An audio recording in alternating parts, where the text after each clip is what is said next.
Absolutely, Sankalp. Yeah. Sorry about that. No worries. Okay. Just a minute. I'll just broadcast this on YouTube as well so that we have the link.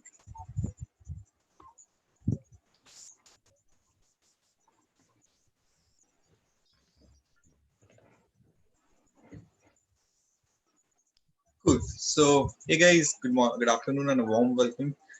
Today is our first session of the Duke with Duke faculty, Professor Jeremy, and it's going to be on introduction to product management.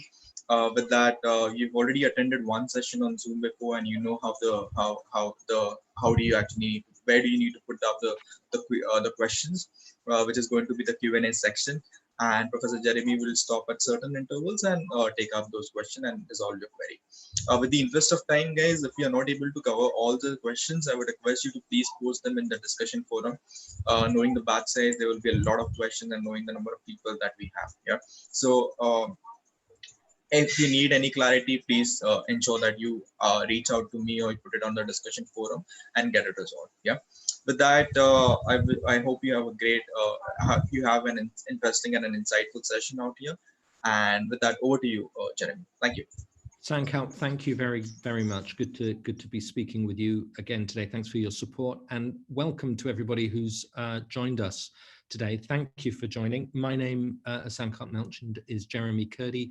I'm an educator, faculty member with Duke Corporate Education, and we spoke recently. I'm based in London, and so the time here is just around about 10:30 in the morning. And I did want to mention a few things just before we start. I wanted to say a belated Happy New Year, Hindi New Year, and I also wanted to wish all Christians that might be joining us a happy Easter as well. And I did want to talk about something very quickly that clearly is on everyone's mind, and that would be the global pandemic at the moment. And I hope that everybody on this call is well. I hope that your loved ones, family and friends are well as well, and that you're looking after yourselves. I wrote a post recently on LinkedIn about what we can do to look after ourselves and others during this difficult time. I'd encourage you to read it, or alternatively, I can give you a brief summary now, which is really to focus on three things: to focus on head, to focus on heart, and health. By head, I mean the need for mental stimulation, and hopefully you'll be getting that today on this webinar, but I would encourage you every day to do something that engages and stimulates you mentally. Heart speaks to our need for connection and human kindness. We are social creatures, and emotion is important to us. One great technique, or one emotion to keep in mind, is gratitude. What are the three things that you're grateful for today? What have you done to help somebody else today that you didn't have to necessarily? And what has somebody else done to help you? And it is worth reflecting on those from time to time. So that would be heart. And then health. Well, stay healthy, eat well, exercise as much as you can, as far as you can. And of course, isolate and stay well, stay healthy. I'm wishing you all the very best. Everything here is fine, and I'm sure we'll get through this fairly soon and together as well. Okay, to business. Let me just give you a brief overview of my background. So, as I say, I'm Jeremy Kurdi. I have some 30 years commercial leadership experience and experience, particularly when it comes to innovation and product management. The first part of my career was in business publishing. I was head of publishing and research in the 1990s with the Chartered Management Institute here in the UK. In the late 1990s, I was invited to become a senior vice president with the Economist Group, and that was great fun. And then I set up my own business providing consultancy services to a range of organizations. And as you can see, I worked at the bottom there with the Economist, financialtimes.com, ft.com. And then about 10 years ago, I started working as an educator with Duke Corporate Education. My background covers technology and media and publishing in particular. consumer products, and academia. Okay. I'm also a business writer, and what you can see across the middle of the screen there is some of the books that I've written. I've written 27 books translated into 17 languages now. So writing is something I enjoy doing. And good, particularly in these days, now this situation we're in at the moment, to reflect and perhaps to start putting pen to paper. Moving on to today's agenda, and just before we get into that, I do want to mention one point, highlight one point that Soundcount will have raised, which is the need for questions. This is very exceptional for me to deliver a webinar without a lot of interaction. So the interaction is going to have to be done by the Q&A part of function on Zoom. And I'll be checking in to get your questions through the course of our webinar today.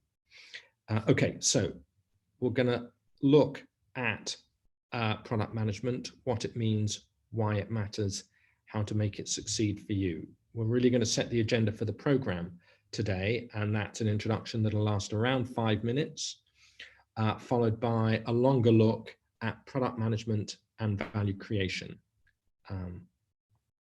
We'll take a deeper dive into reputation development, also known perhaps as brand development, but I prefer the term reputation to brand. I'll explain why in a little while, but reputation development is crucial to the work of a product manager. Product management trends is really interesting, and we'll take a few minutes to look at how the world of product management is changing.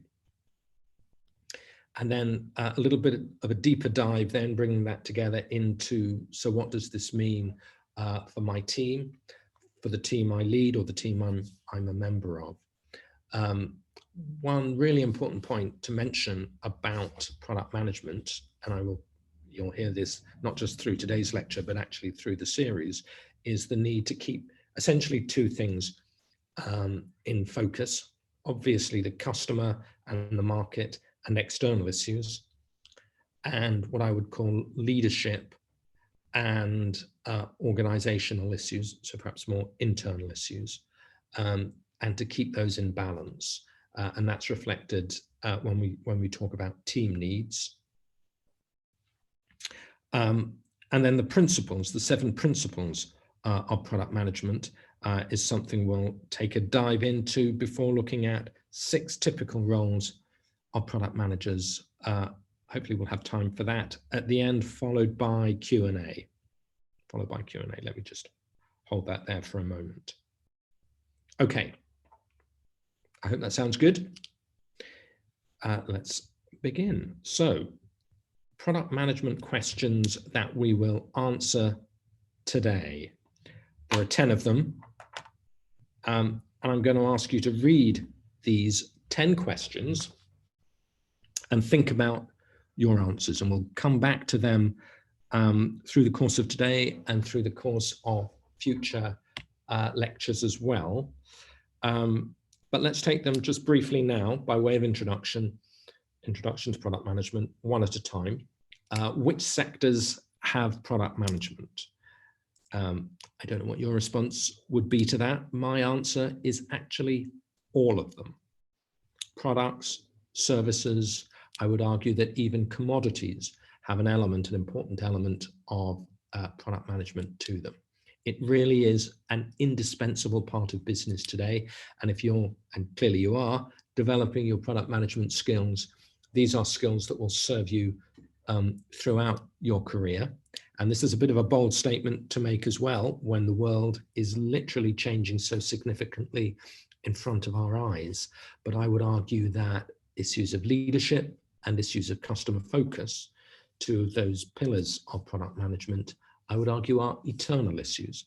So whatever we see in the future and however the world changes in the future, there are some perennial issues which we cover in this program which will endure. Okay, so which sectors have product management? All of them. Why do we care about value? That's a really interesting question. I'd love to hear some answers on that.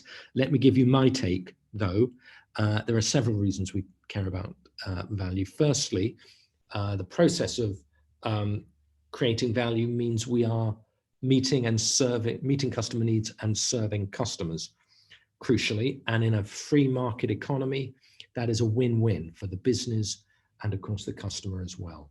So that's the first reason we should care about value. The second reason is that value creation makes us distinctive. It makes us differentiated from our competitors. It means that we're better able to sustain the way that we serve customers, and in the long term, that benefits our business as well as benefiting customers too. And value also has a wider social impact, I would argue. Because we're creating value, because we are, or commerce is working to create value, that means that we're generating a financial return that has a benefit not only for shareholders and stakeholders in the business, employees benefit, clearly customers benefit, and society more broadly benefits through employment, taxation, those sorts of things. The ability to create value and do that commercially is crucially important. Individually, it's fulfilling. For organizations, it's how we thrive. And for societies, it enables us to grow. Okay, question 3. How is value created? Really interesting question. And I would argue it's by the interplay and the systemic interaction of 4 drivers. We'll look at those drivers in a few minutes, but they are reputation, organization, finance, and society. Reputation, organization, finance, and society. Those 4 drivers of value come together to enable us to create value. What is reputation and why should we care? Well, reputation drives product management. And I firmly believe that with a strong, distinctive, appealing, compelling reputation, you connect with customers and you're more likely to succeed. And if your reputation is weak or poor or dysfunctional, you are much less likely to succeed. And clearly that's the case now. Organizations that are thriving are those that are trusted and have a strong reputation. Those that are having tough times are those that perhaps don't. Certainly there's some evidence for that. How is reputation developed in the market? Well, let's be absolutely clear. Reputation is the entire organization as seen and experienced by your stakeholders. Let me say that again. Reputation is the entire organization as seen and experienced by your stakeholders. So if you are collaborative, customer focused, innovative, working really, really hard to connect with customers, help them, support them, understand them, then you will do better. Customers will see it. Even if they don't see it, they'll smell it.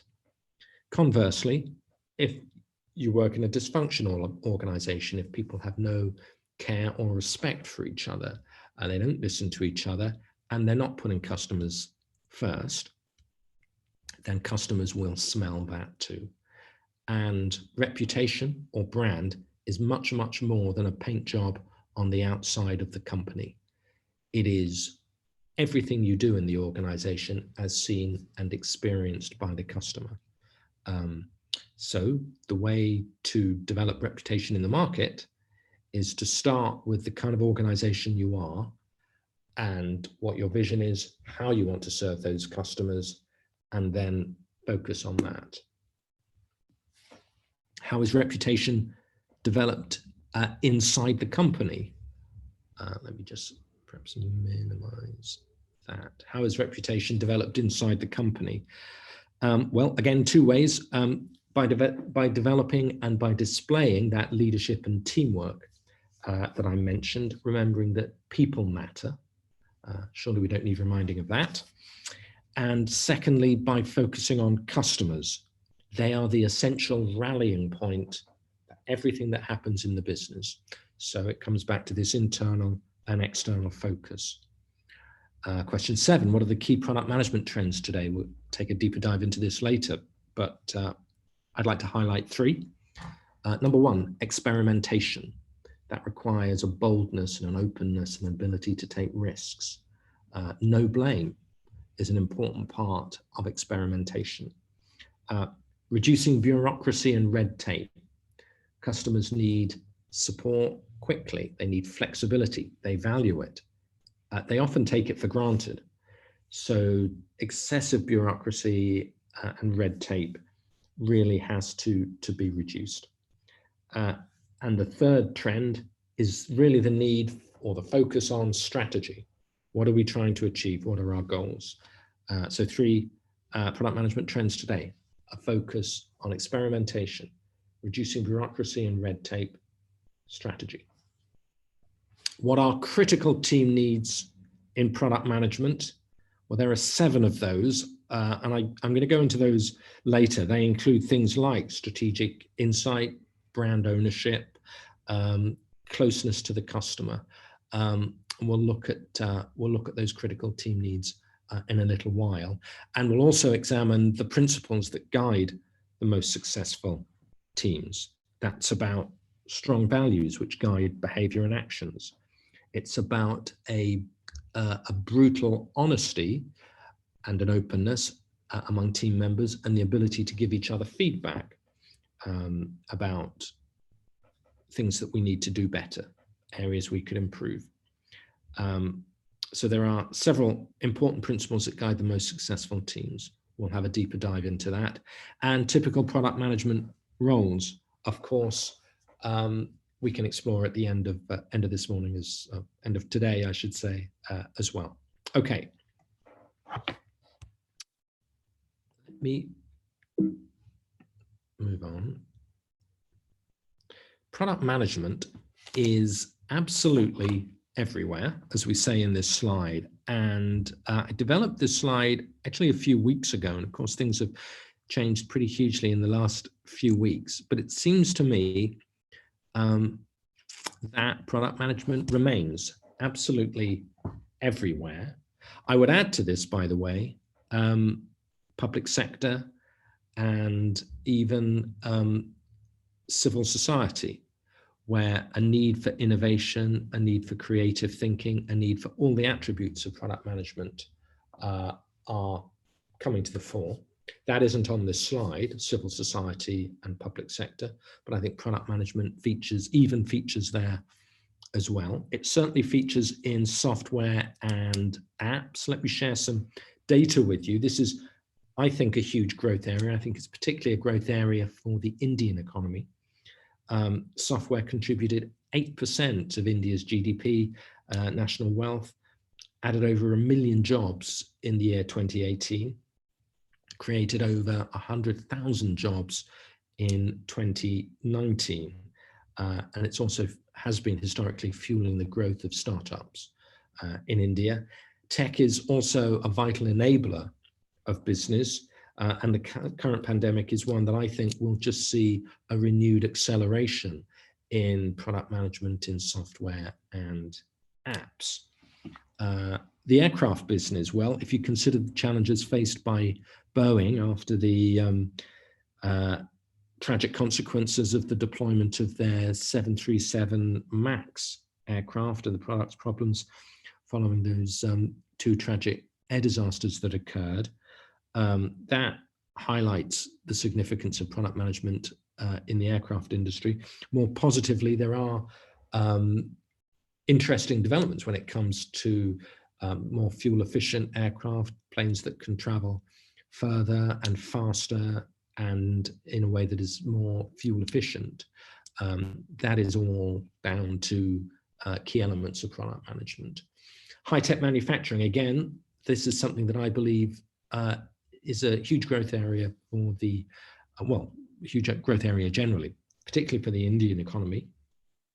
I understand the Indian government has launched in the last 6 months reforms aimed at increasing manufacturing's share of gross domestic product.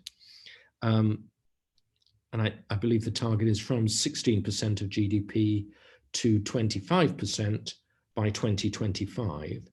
Currently, India is contributing less than 3% of global output of high-tech manufacturing. And key manufacturing industries like electronics, aerospace, medical devices, they're all set for growth. Clearly, there's a huge need for those sectors. And I think that could be a huge growth area globally and for the Indian economy in particular. Hospitality has also been disrupted. If we think of businesses like Airbnb or Expedia disrupting traditional models, consumer electronics, automobiles, toys, these are all being developed and changed and driven by a growth, I would argue, in two areas. Firstly, the fact that there are more people. Simple truth that we have a rise in population. I want to share with you my favorite statistic. It blows my mind. I kind of hope I haven't mentioned it before. I don't think I've mentioned it before to this group, but it is something that fascinates me. At the start of the Christian era, so just about 2,000 years ago, global population, according to the United Nations, was 150 million. And it took 1,800 years, so round about the year 1800, actually 1804, is when they think global population reached 1 billion. So in other words, it took around about 1,800 years for a net increase of 850 million people. During the 19th century, population rose from 1 billion in 1800 to 1.6 billion in 1900, a net increase of 600 million. And then in the 20th century, global population exploded. This is really easy to remember. It went from 1.6 billion in 1900 to 6.1 billion, so just transposing those two figures, in the year 2000. I'll say that again. In the 20th century, global population went from 1.6 billion to 6.1 billion by the year 2000. And then, again, according to the United Nations, in the year 2011, global population hit 7 billion. So, just to be absolutely clear what we're saying there, it took 1,800 years, so from the start of the Christian era to 1800, for a net increase of 850 million, 1,800 years. But in the first 12 years of this century, we added 900 million people. We added more people in the first 12 years of the 21st century than we did in the first 1,800 years of the Christian era. That absolutely blows my mind. That, by the way, shows that there is so much change that's happening in society that's under the surface. And there is a tendency when we move so fast and we kind of scan information so quickly to be a little bit superficial.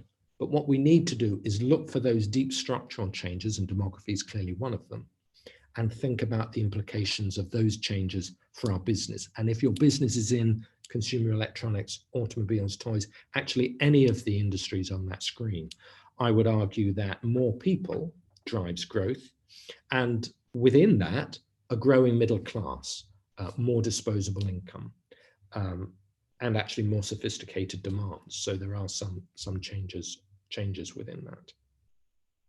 I'm not going to talk about all of them, but I would like to just pick out sports, clearly an industry that's suffering at the moment.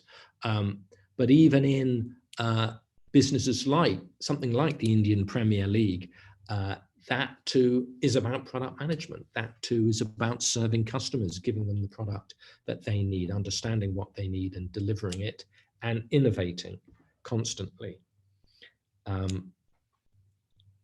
Okay, let me move on. Product management contributes to value creation. And value creation, of course, is the primary goal of every business entity. Value creation means increasing the worth of goods, services, or even a business. And creating value for customers helps sell products and services, while creating value for shareholders in the form of an increased stock price increases the value of the company. So value creation is absolutely essential. And do something great. Do something great. That's the opportunity. I just want to linger on that a little bit more, actually, if I may. There's a lovely quote from Abraham Lincoln, perhaps, which speaks to that, which is, the best way to create your future is to shape it. And that may sound a strange thing to say when we're all in lockdown as we are, but I'll say it again, and it is surely true. The best way to predict your future is to create it.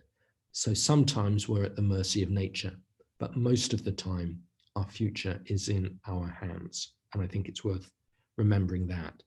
And I also want to share with you as well, by way of an illustration of product management and the ability to do something great, I want to share with you a story about my daughter. My daughter is currently she's 31 years old. She lives in the United States. She lives in Hawaii. But when she was 12 years old, she was on her summer vacation here in the UK, which we were obviously, we were living as a family together. And it was the summer holidays. And my daughter, her name is Louise, she came to me one morning round about 9:30, something like that, and said, "Dad, I've got a favor to ask. I want to borrow £200, please. Would that be okay?" She's 12 years old. And I said, "Honey, why do you want to borrow £200? That's an awful lot of money." And she said, "Well, here's the deal. Green Day, an American rock band, are going on tour. I know there'll be a huge demand for their tickets. And I'm going to go online, I'm going to buy their tickets, and then I want to sell them. And I think I can make a little bit of a margin on that." Basically, she was scalping concert tickets. You're not supposed to do that, but she was really enthusiastic. She believed she could do it. So, and I love my daughter very much. So perhaps against my better judgment, certainly against her mother's better judgment, I crossed my fingers, and I gave her the £200. That was at 10 o'clock in the morning.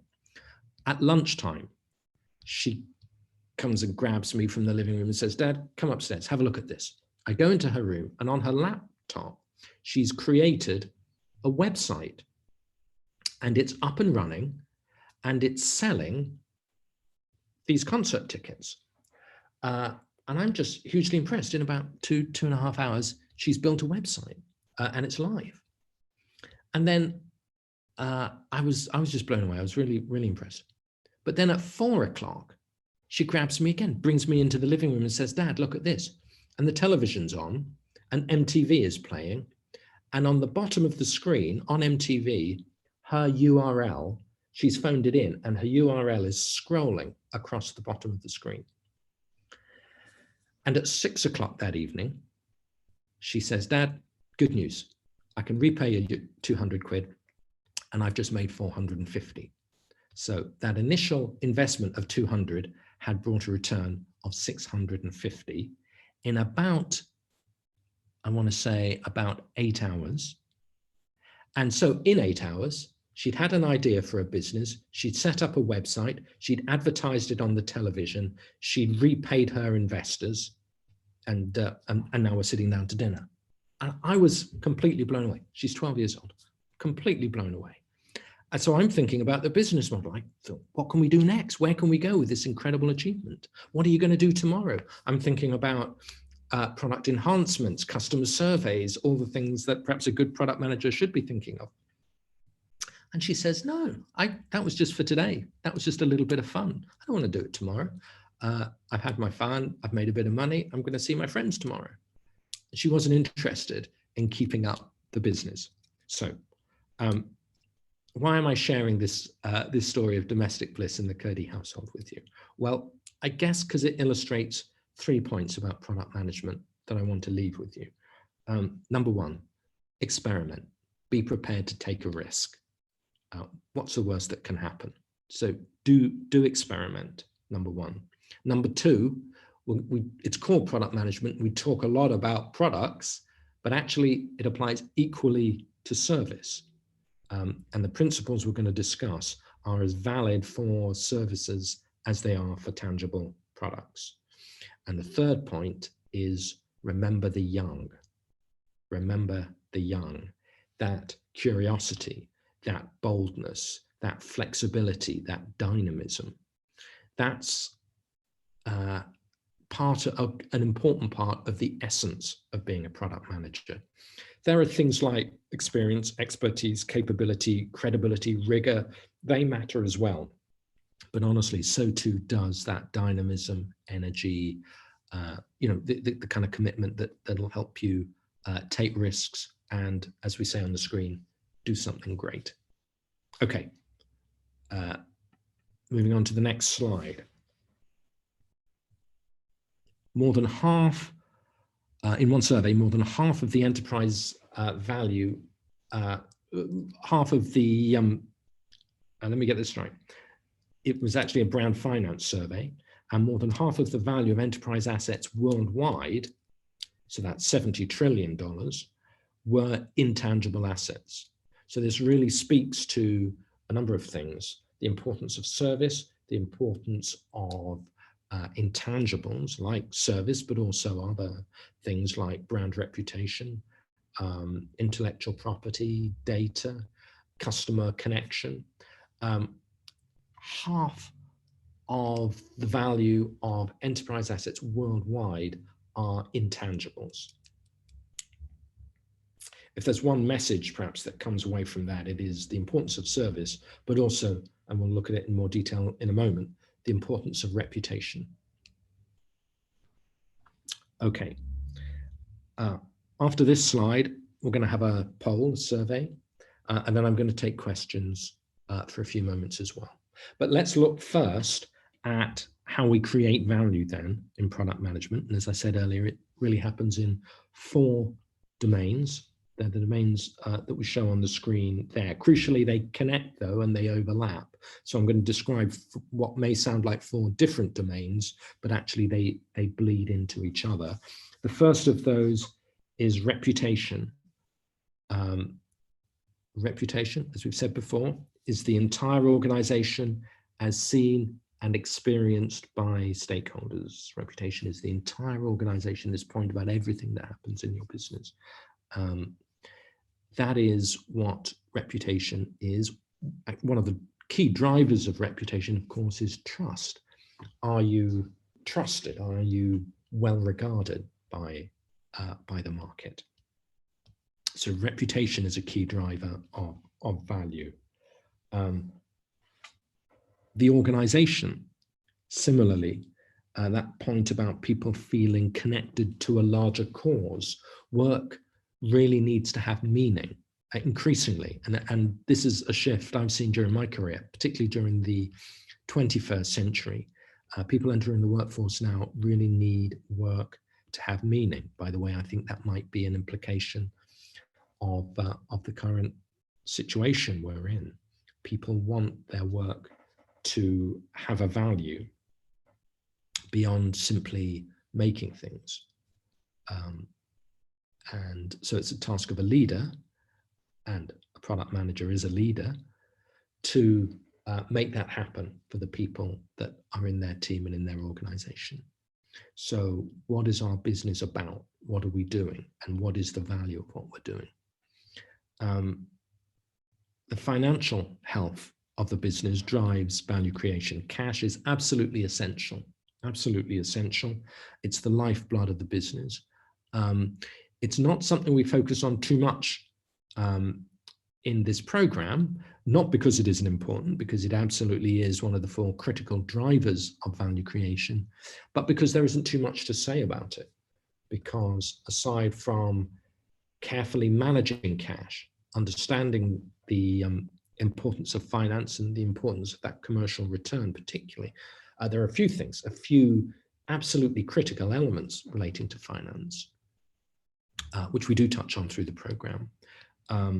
But it's it's not a prominent part of what we discuss, because there are finance professionals that work with product managers to do that. But it is undeniably a key driver of value creation, and so is societal or society generally. And again, society, I think, is about two things. It's about the context in which a firm operates, and it's also, that's market trends and market issues and things like regulation, market expectations. But it's also our ability to connect with the communities that we serve. And that's critically important. Just share with you, I'm speaking to you from a town called Oxted, which is near Gatwick Airport. It's about 20 miles south of central London. That's where I live. In this town, everybody's in lockdown, apart from one group of people. And they are the people who are coming into Oxted and building luxury apartments. Everybody else is in lockdown, and one firm is requiring their employees and the whole business ecosystem to come into this town and mix with each other and potentially break the lockdown and share the virus. Now, that is upsetting and concerning for the employees. It's concerning for their wider ecosystem, the people that are bringing the concrete and the building materials to their building site. And then it's concerning for the people in this community that we're seeing people from outside the community come in and potentially spread the virus. There's a group of people in this community that are saying to this business, why are you doing this? And the answer is because they believe it's in their commercial interest. I would argue that it's not in their commercial interest. I would argue that that business needs to stop doing what it's doing, and it needs to be much more respectful of the community that they're trying to serve. And that connection has been lost. It'll be interesting to see how many of those apartments get sold when this crisis is over. It's really important that businesses are accepted by the communities that they serve. That's what we mean by the societal impact. Okay, I promised you a poll. Sandcup, are you there? Let me just check. So, which of the following value creation area is correctly described? Hey, just a minute, Jeremy. My screen is hung up too. Just 1 minute.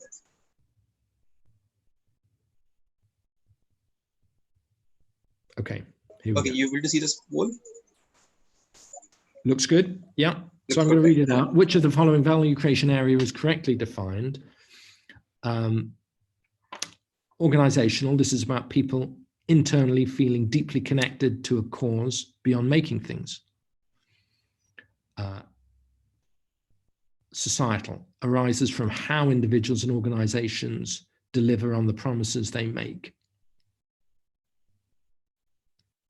Reputational.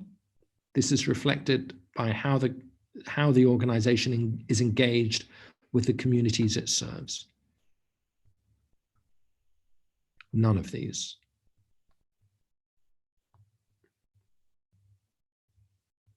So I'm going to move that. I think this poll is slightly confusing in that it should say, let me just.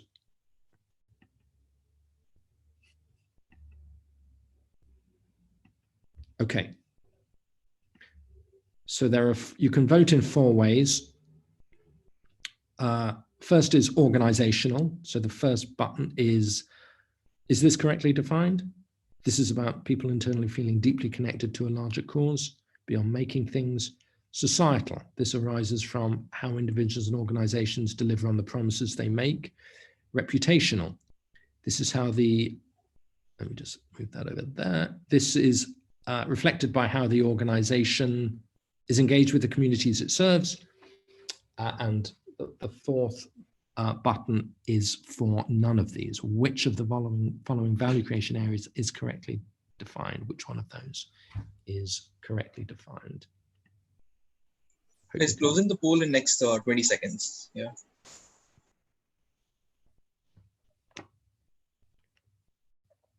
If you have a moment, if you've already voted, then do feel free to ask a question, pose a question on the Q&A section. And as I may have mentioned recently, this is like an Australian election. In Australia, when they have a general election, everybody has to vote or they get a fine. So we won't do the fining, but we will ask you, please, everybody to vote in poll number 1. I think we've got 2 or 3 polls today, so we've got a few of these coming up. Okay. So who has gone for the first one? Organizational. Let me share the answer with you. So if we take these in turn, societal and reputational, those definitions are the wrong way round. So it's actually reputational that arises from how individuals and organizations deliver on the promises they make.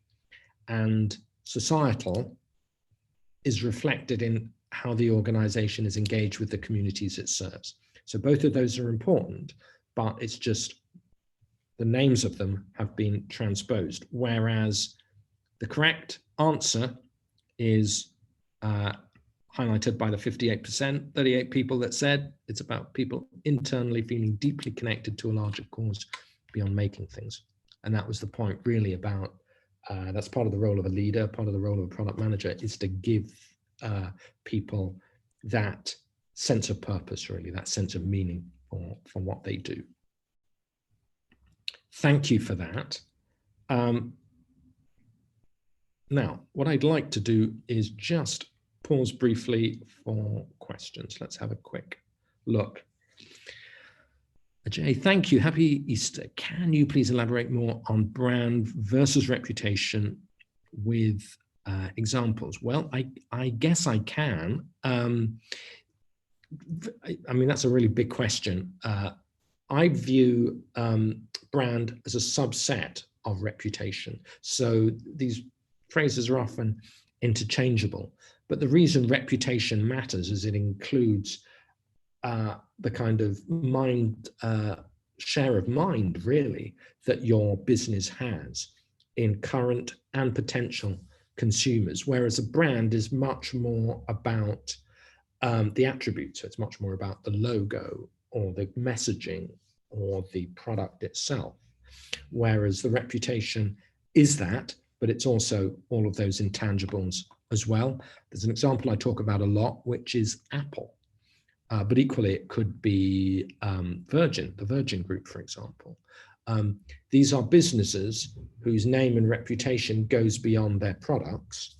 And so when I think of Apple, I think of cool design or innovation or a leader in the tech space or great service or actually very expensive products. So all of those are in my mind share, and that goes way beyond the phone or the pencil or whatever else I might have that belongs to them. Okay, thank you for that question. What is the most important skill to succeed in product management? Again, that is a huge question. Most important skill. I'm going to give you a skill. I'm also going to give you a behavior, if I may, as well. The skill is everything to do with leadership. Be a leader. By a leader, and great leadership, to me at least, is followership. So knowing when to step forward in your organization as a product manager really matters. But equally, knowing when to step back and follow somebody else, the finance manager, the chief exec, somebody else, a member of your team, that matters as well. So if I had to choose one skill, it's the ability to lead, the ability to set a direction, to have a vision, to listen, to coach, develop performance, develop capability, connect with people, build relationships. All of those things, which I would call leadership, are important. Number one. The behavior, I promised you, would be openness, the ability to listen to people and to reflect and to deliberate and observe. One of the advantages of our current situation is we have more time for that, which is great. And I'd encourage you to make the most of that, to reflect, to think. So openness would be a behavior, leadership would be a skill, perhaps. Out of all industries, how should one decide which industry to join in order to succeed? That's pretty easy. I would say join the industry that speaks most to you. Join the industry or the profession that excites you the most, where you feel you can make a contribution. Because the key thing, and we touched on it in the poll actually, is for work to have meaning. If you're passionate about something, or at least mildly enthusiastic, you're going to do it so much better than an industry or a business or a sector where you don't quite get it, or you don't really see the value. So I would always encourage you to, the industry that's right for you is the one that speaks to you and speaks to your passion and enthusiasm.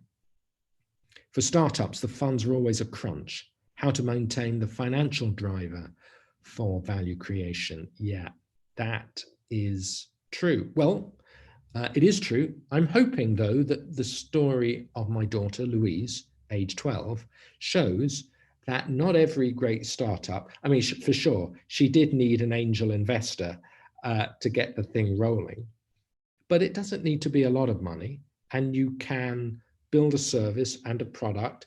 You can even advertise it on television, all within 6 to 8 hours and with hardly any money at all. So look for low-cost ways to start. And look for a good idea. Look for a good idea and a market opportunity as well, perhaps more seriously. And funds will come to a good market opportunity. Okay, I fear that I'm going to answer one more question, then we're back into the presentation, then we'll come back to questions later.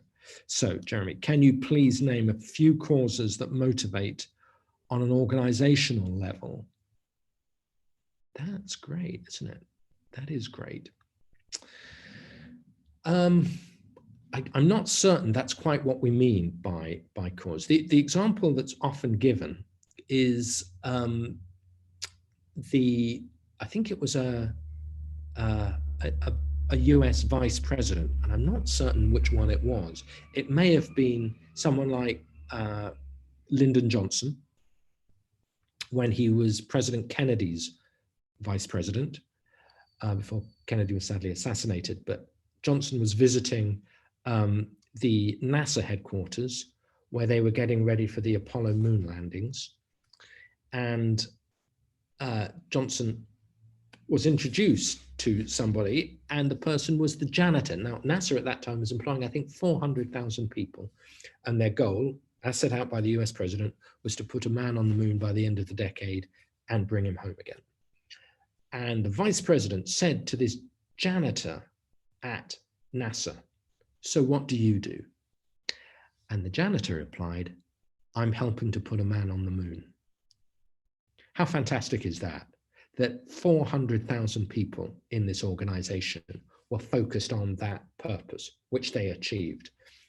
And even the janitor felt connected to that cause because his work had a worth. He understood what he was doing. He understood that without his contribution, without him making his contribution, without everybody making their contribution, they would be less likely to achieve their goal. So that's what I mean about feeling connected to what you do. It isn't about the job you do. You can be a janitor, for example. It's about being part and feeling connected to something bigger than that. I would suggest that is the task of a leader. A leader needs to help people create that. So I hope that addresses that question. Thank you for those questions. We'll come back to the others in a little while. Just to press ahead with the lecture, though. I'm not certain I can get my picture. Oh, there we are. Okay, good. just to break the monotony, you'll be able to see me a little bit. Reputation is the entire organization as seen and experienced by your stakeholders.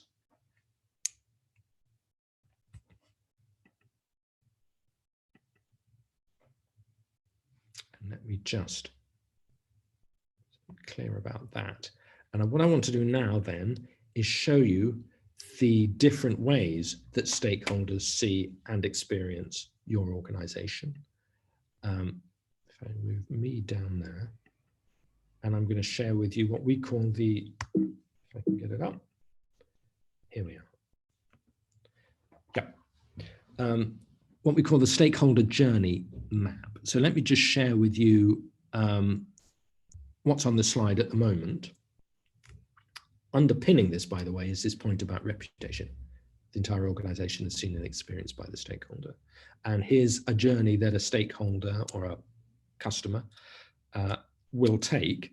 So the example I give is me. I recently bought this Apple MacBook Pro that I'm speaking to you on today. And I bought it because I had a customer need.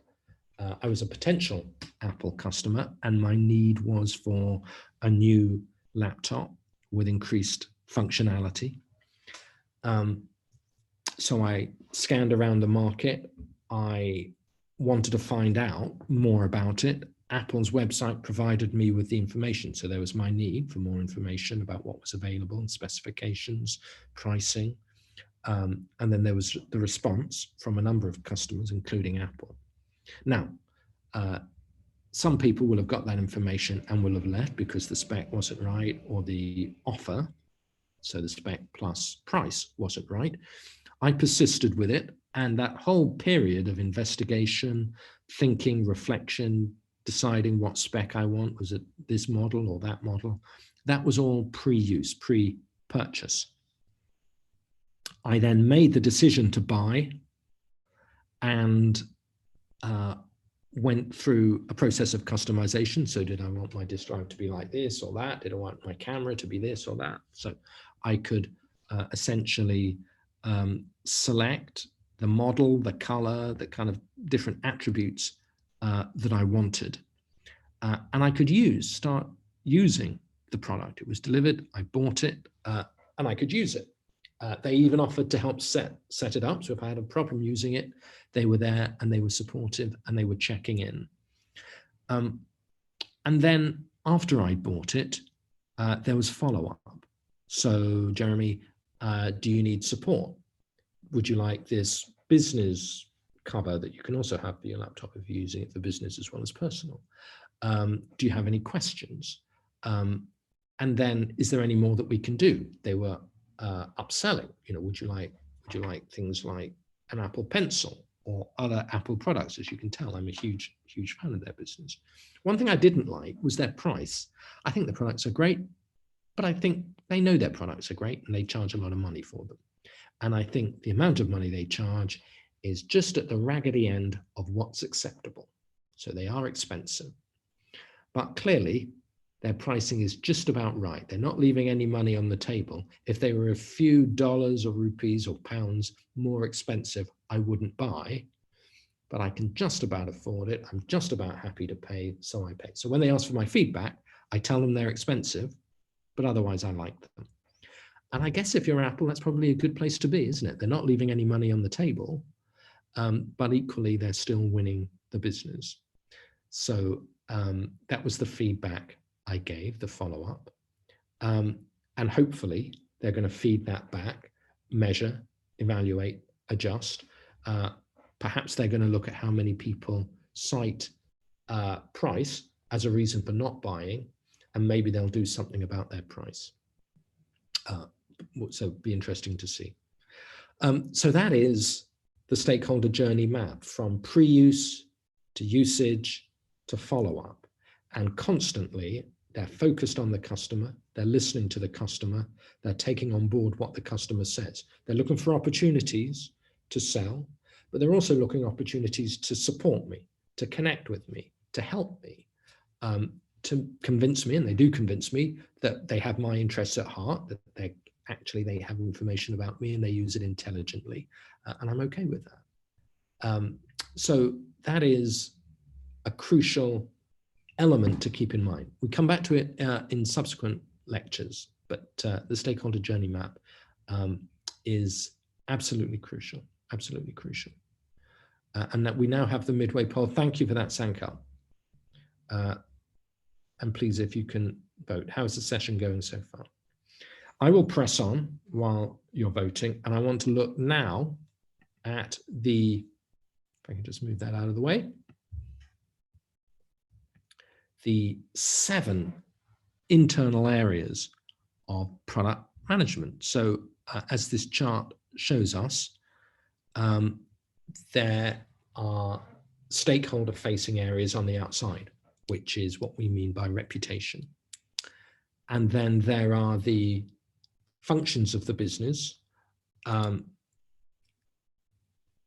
which product management is one, and we'll look at each of those in turn.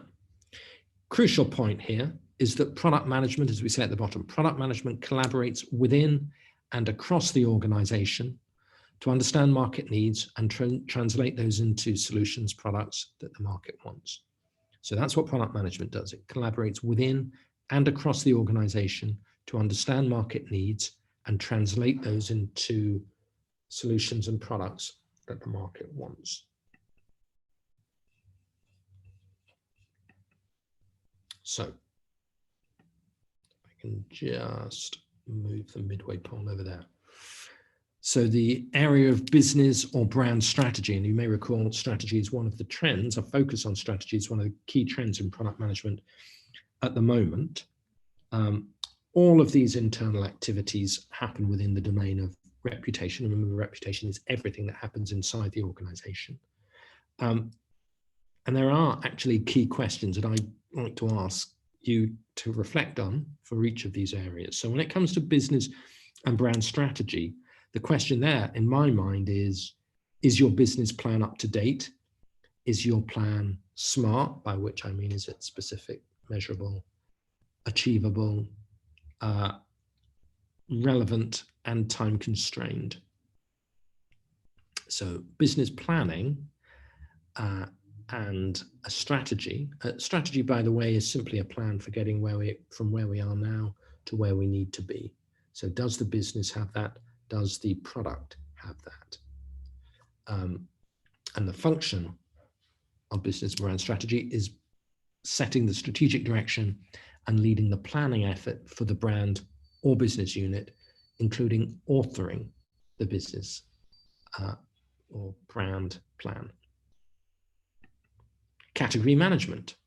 Category management is responsible for all brands and offerings within their product category. The question here is, does your product portfolio as a whole make sense to the customer? Does it meet a range of customer needs? And there is a risk here when it comes to category management, and that's of cannibalizing your products. There were, a classic example is the automotive sector, where you actually need to produce vehicles if you're running an automotive sector. And historically, car makers have been pretty not brilliant at this, and they've learned lessons over the years that you need your products to appeal to specific niches. There can be some bleed, there can be some overlap, but what there can't be, I mean, perhaps there can in some industries, but in most industries, you don't want complete substitute products because you'll be the risk is you'll be cannibalizing your business. So does your product portfolio as a whole make sense to your customers? That's a key question when it comes to category management. Product management, people, that's us. So product managers are responsible for developing products, product lines, crucially this issue of product quality, product specifications, and roadmaps. And as we said earlier, product management collaborates within and across the entire organization, so all of these segments, to understand market needs and to translate those into solutions, products that the market wants. So the question then for me, if you're a product manager, is how effectively are you doing that? How effectively are you developing new products, enhancements, specifications for existing products, for whole new product lines? How effectively are you focusing on product quality and service? How well are you executing product management? That point about delivering, going the whole 9 yards and delivering for the customer. And how effective is your product roadmap? Do you remember that stakeholder map that we showed before? Pre-use, use, post-usage. Is your product roadmap up to speed? Are you doing all that you can do to help customers buy and to connect with potential customers, to support them during the buying process and continue supporting them after the buying process? So that would be the question there. Creative management. I can just point to that. And here we're turning the business goals and ideas into designs, helping bring new products to life. Don't overlook design, because again, speaking of one of my favorite businesses, Apple, that is something that they have really made their own. Another example, I think, would be Tesla. They didn't set out to make an electric car. They set out to make the best car they could make, and design was a crucial element of that. So creative management is hugely important. And the question there is, how effectively do you turn business ideas and goals into exciting designs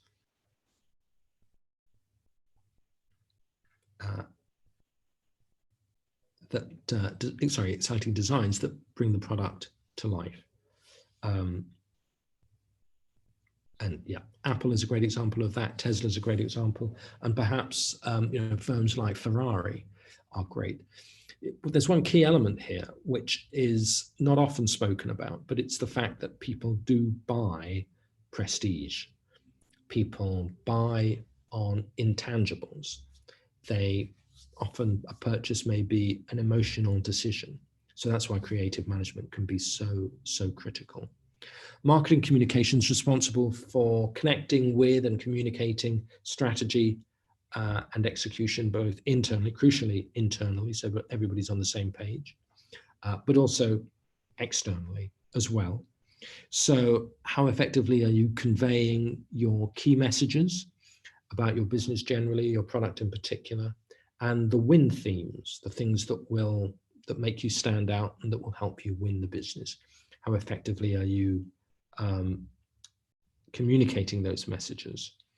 Are you meeting customers, current and potential customers? Are you meeting them where they are?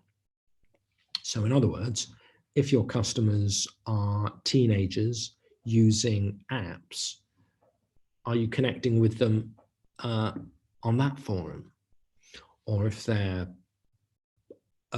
more mature people who are watching television or listening to the radio or on the internet, how effectively are you using the right channel? Are you matching the message and the market and the media that you use?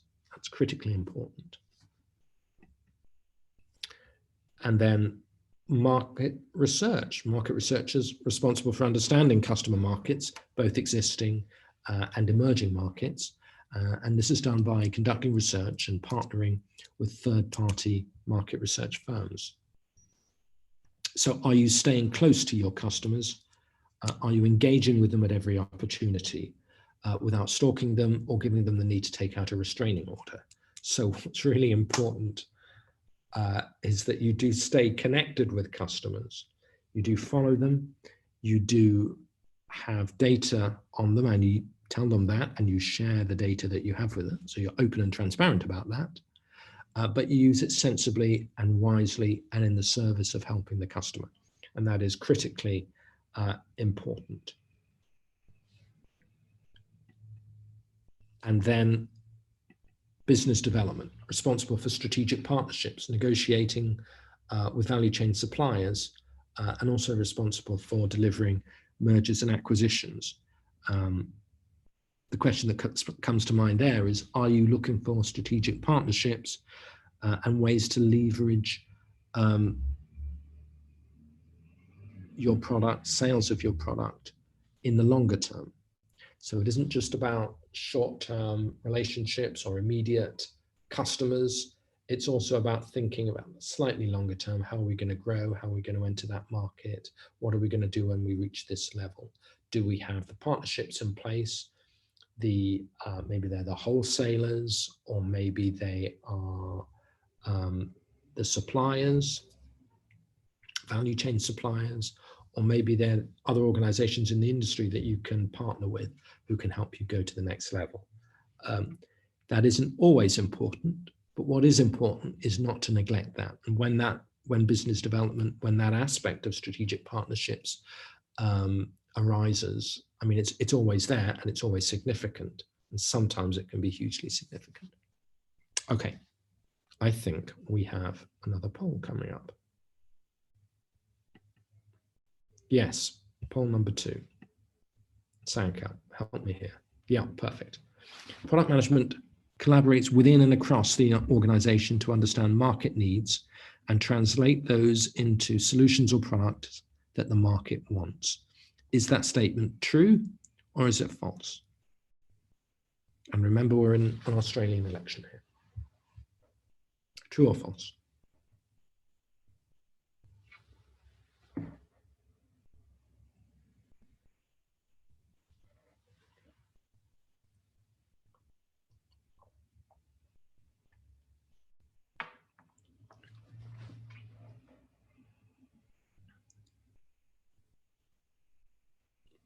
Okay, product management collaborates within and across the organization to understand market needs and translate those into solutions, products that the market wants.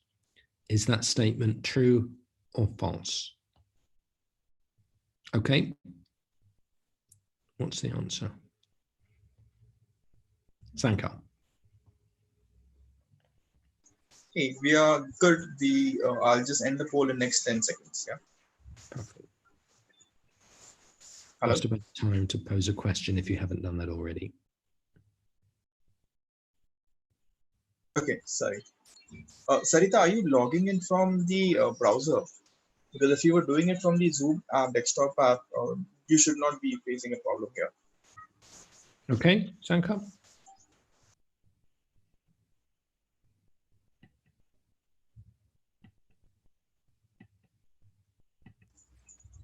True, 90%, 66 people. False, 10%, 7 people. Well, The Wisdom of Crowds, I would suggest. That's a great book, by the way. If you haven't read it, I would recommend it. The Wisdom of Crowds. It's how more people can help us all understand things better. The answer to that question is absolutely right. Well done. It is true. Product management does mean collaborating within and across the organization, those segments we just looked at, to understand market needs, translate those into solutions or products that the market wants. That is our work as product managers. Good, thank you for that. I am going to take just a couple more questions. So where did we get up to? Where did we get up to? Okay, a few causes, we answered that one. How do you think the role of product management will evolve over time, with time? That's the $64,000 question, isn't it? Arka, lovely question. I wish I could help with that. I'm going to point to technology. I think technology is a great, as I said earlier, a great enabler of business generally, of product management in particular. So I think what we're seeing is more use of technology for everything, both the softer skills of connection and rapport and brand building and perception. Those soft skills are amplified with technology, but so are some of the harder skills of data analysis or planning. That can all be enabled with technology as well.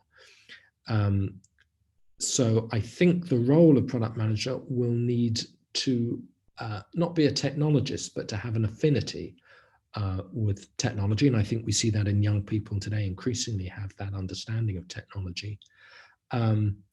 I think actually the role of product manager is becoming more central, just generally, in organizations. It used to be about marketing, or it used to be about finance. I think it's now about a holistic approach. So I think coming to the fore and having more influence than ever is product management. So I think product managers will become more influential. What do you think as a PM one can do to generate social value? Lovely question. Well, I would say connect with the communities that you serve. Connect with the communities you serve, and don't be transactional. Don't think, I'm going to help you and I want you to help me, or my expectation is that you will give me something in return. Help somebody because it's the right thing to do. And if they help you back, then that's great. If they don't help you back, that's great as well, because what you've done is you've helped someone. So help someone, support them, and I think that generates social value. It used to be called exceeding customers' expectations, and I think if you do that, that would be great. Certainly, don't do as the construction company in this town is doing. Don't antagonize your customers by continuing to work during a lockdown, for example. Is brand positioning closer to reputation? I like that question very much. I think it is. I think brand positioning, yes, absolutely right, involves all aspects of reputation management. It depends slightly on the product and the brand, but yes, it is closer to reputation. On brand versus reputation, gosh, this is a big theme going here, isn't it? Does it mean that brand is more about the organization, but reputation comes not just from the organization, but yeah, absolutely right. Brand is about the organization and the things you can control. So how your logo looks, how your marketing materials look, your website, the packaging. That is, if you're an airline, it would be the uniforms your people wear. Whereas reputation is all of that, but it is all of those other intangibles as well. Yes, I would agree with that. So intangibles like the quality of your design, or as you rightly say there, the founder, the employees, the way people treat each other, the reputation you have for being a great place to work, for example. Can you explain about the importance of the market research for a product manager to build a new product by a startup? I can. We actually do a really useful webinar on user research. So I will be going into that in a lot more detail. It isn't just about understanding, though, a specific customer need.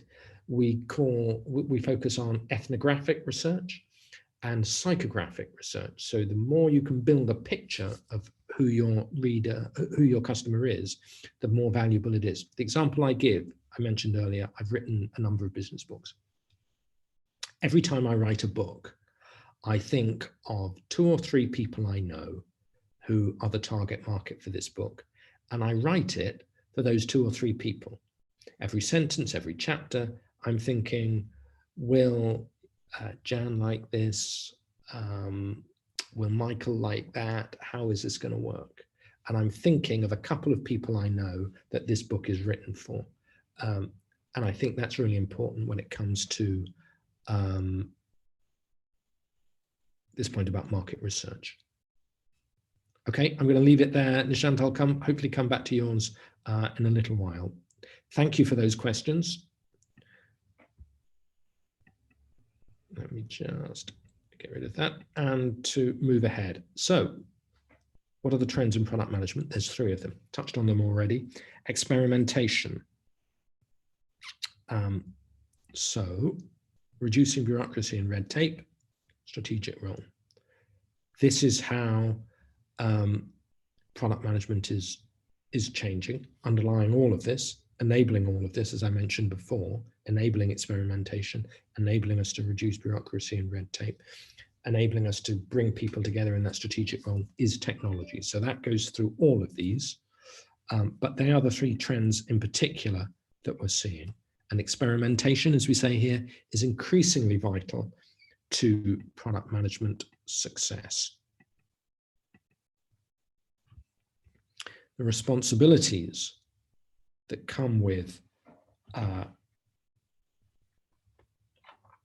experimentation include setting the roadmap, interviewing customers, managing the development team, prototyping, and A/B testing, prototype testing.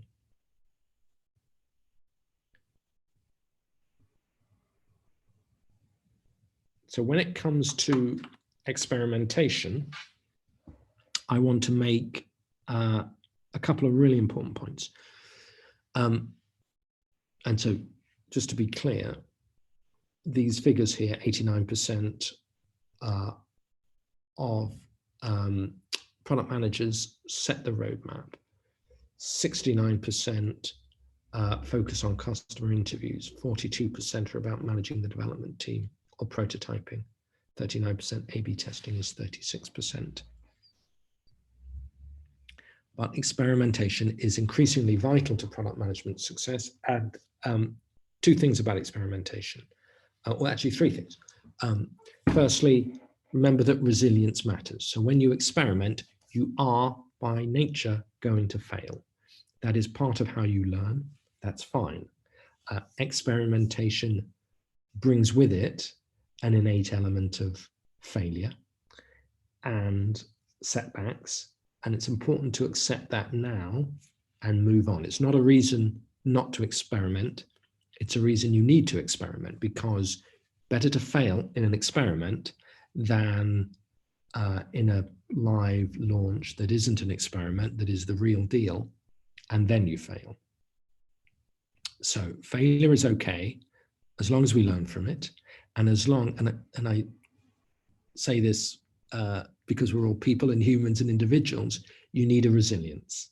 And often, and particularly for competitive types and alpha types, it is hard to accept that things, that you may have a setback. But if you're going to succeed as a product manager, you do need to accept that, and you do need to be resilient, by which I mean able to bounce back from setbacks, firstly. Secondly, after action reviews and feedback are vital. It's really important when you experiment that you are open and that you're looking to learn. And we do that through feedback and after action reviews. Third point about experimentation is be prepared to unlearn. You may not know as much as you think you know, or your knowledge may be outdated. You may have been correct in 2018, 2019. Heck, I think things I knew in January, I don't think apply anymore because of the changes we're seeing in the world. So my challenge to you is, are you ready to unlearn what you think you know? That's really important too.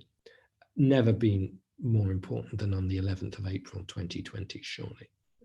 Now is the time to be open and to look for ways to learn and to unlearn. Okay, experimentation.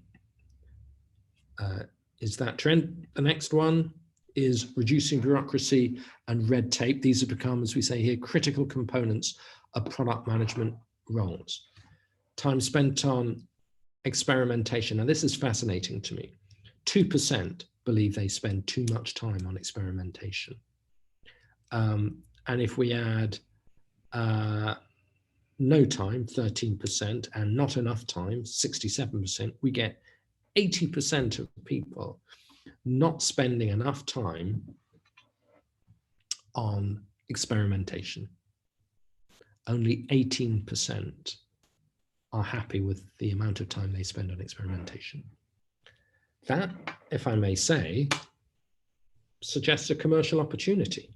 If you want to be really great as a product manager, and if you want your product to be really great, then experiment. Because relatively few people, I think probably only about 18%, are experimenting the right amount. So if you experiment the right amount, then you will be in the minority, And that means you'll be ahead, potentially ahead of your competitors. Your competitors possibly, in fact, probably won't be experimenting. So it's a source of competitive advantage. Experimentation can be a source of competitive advantage. Same with user interviews. In fact, not the same, even worse, I would suggest. 86% spend either not enough time or no time on user interviews. So if you experiment and if you focus on user interviews, you know that only a minority, a relatively small minority of product managers are doing that. So it is therefore a source of competitive advantage for you if you do it. Okay. As we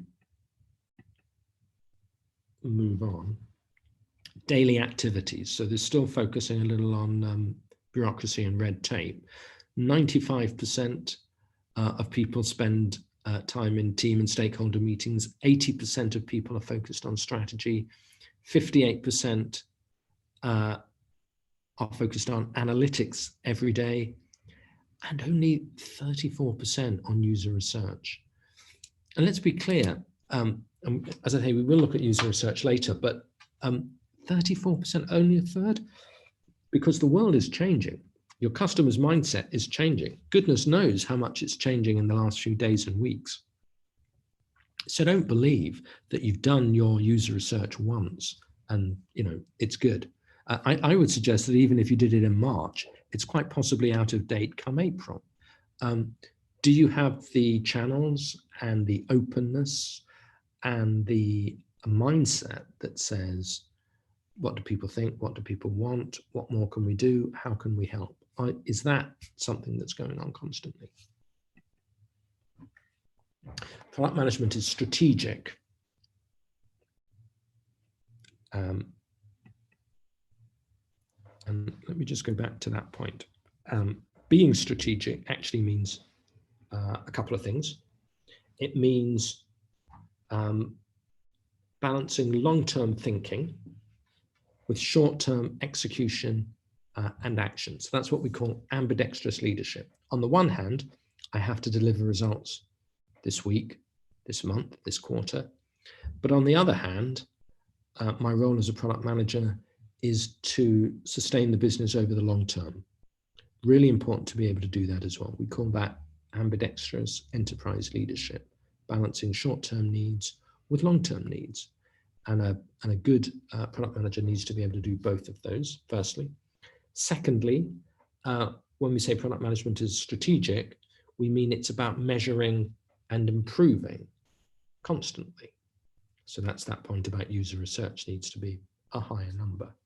We are measuring and improving constantly. I love the Peter Drucker quote, what gets measured gets managed. In other words, if you measure something, you're focusing on it. And if you're focusing on it, you're going to manage it more. So measure the things that are important, because what gets measured gets managed. Okay. Team needs.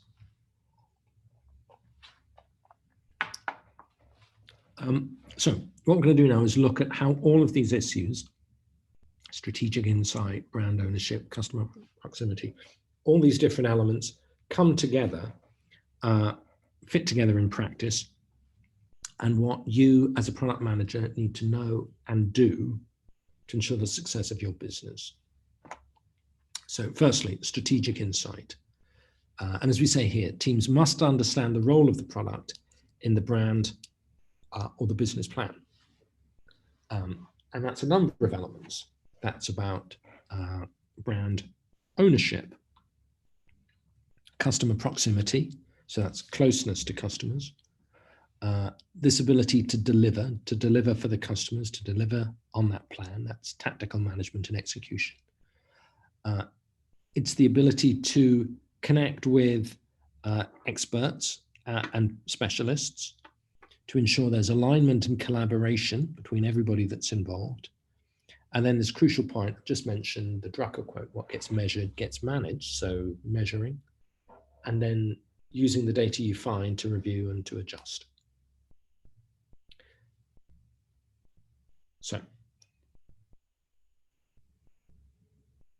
what I would ask is, how well does that happen within your organization? If that is the essence of strategic insight, if it's about brand ownership, customer proximity, tactical execution, drawing in experts, making sure that everybody's aligned and measuring, reviewing, and adjusting, is that process of strategic insight working well for your product or brand? Or which of those elements could you improve? Strategic insight. The next element is, well, brand ownership or top team needs, really. And top teams have a sense of, have a strong sense of ownership over the brand, the business, the product, and that reinforces a culture of accountability. So, so I'd refer you to my classic example of the janitor at NASA. He had a strong sense of ownership. He felt a pride in what he was doing, the organization he was working for, the mission, what they were trying to achieve. And ultimately that organization achieved what it needed to achieve. Literally, it was rocket science. They put a man on the moon. That was fantastic. So, but I would argue that any team, not just top teams, but any strong team has that sense of ownership about their work. Customer proximity. Top teams spend time understanding customers. So here's my challenge to you.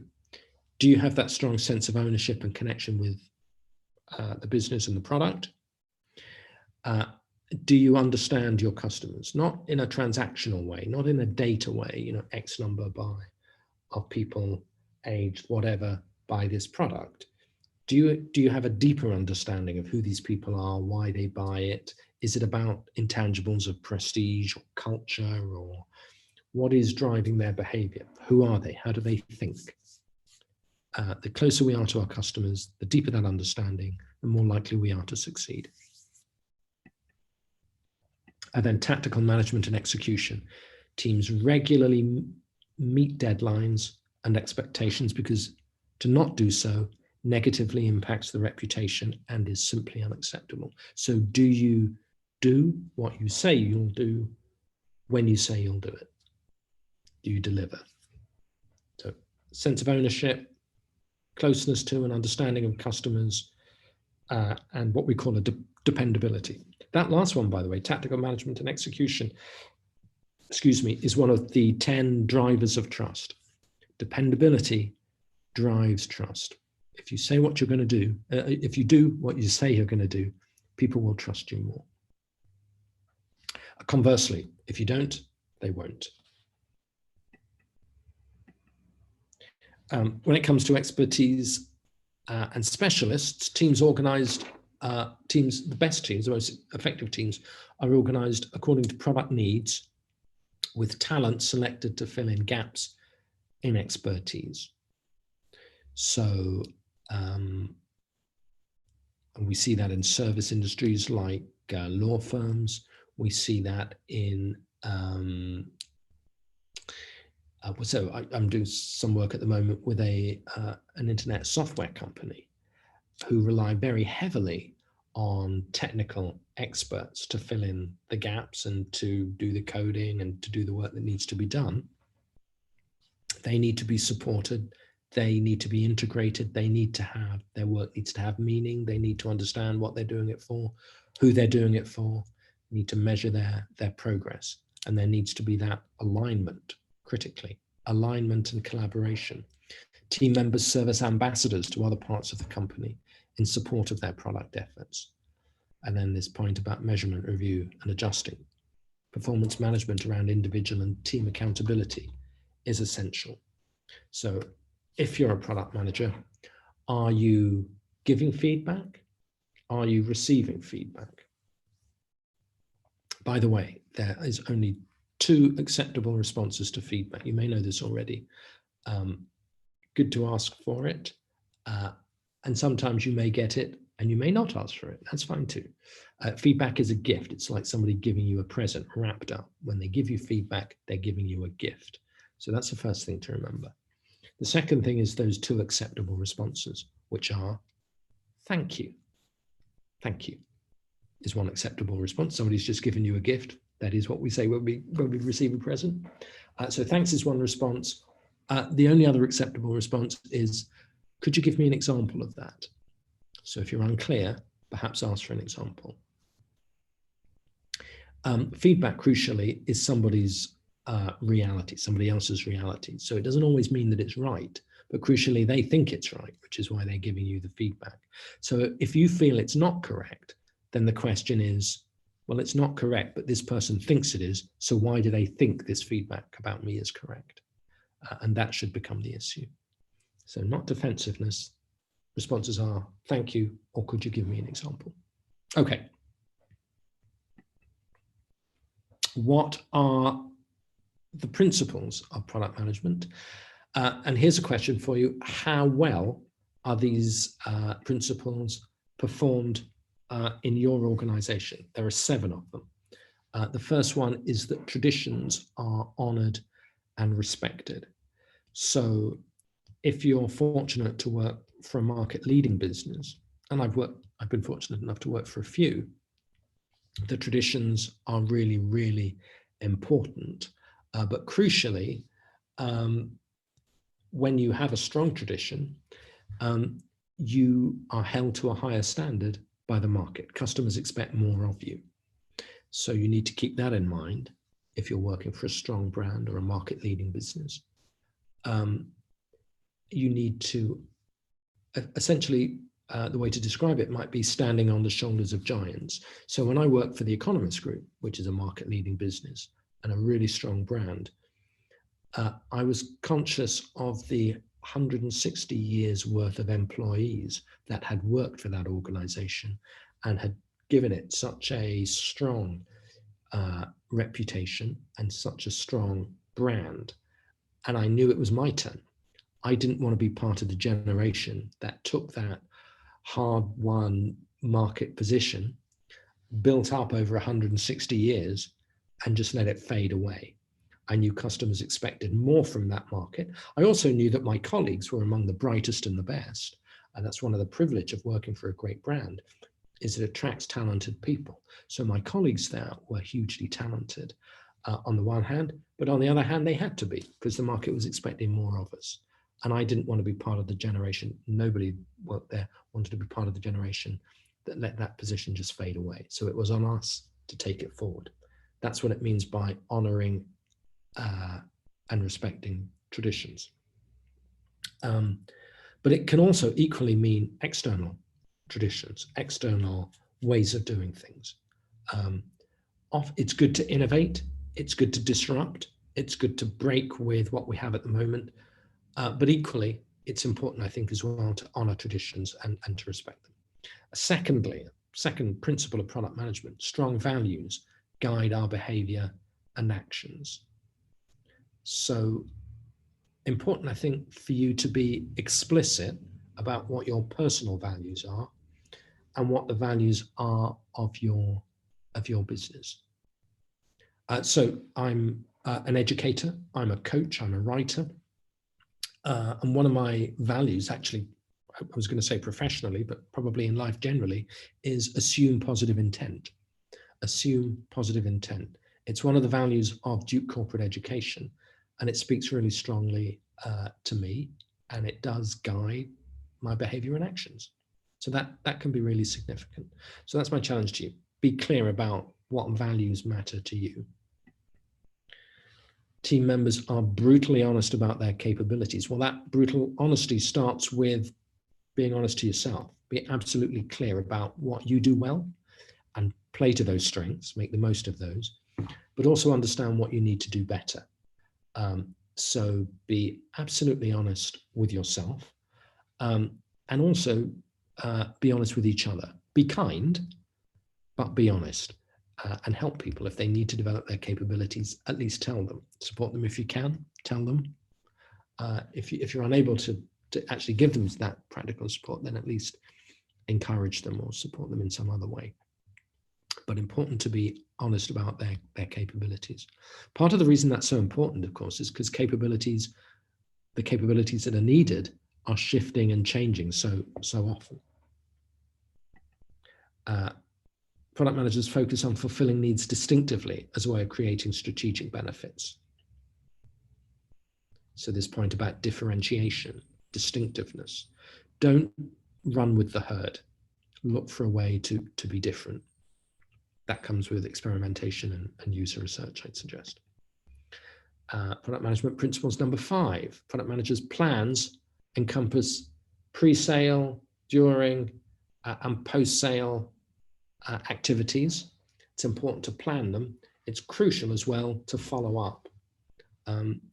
This point about a sale, one kind of downside of a sale is it implies it's a one-time static event, and actually a sale is a process.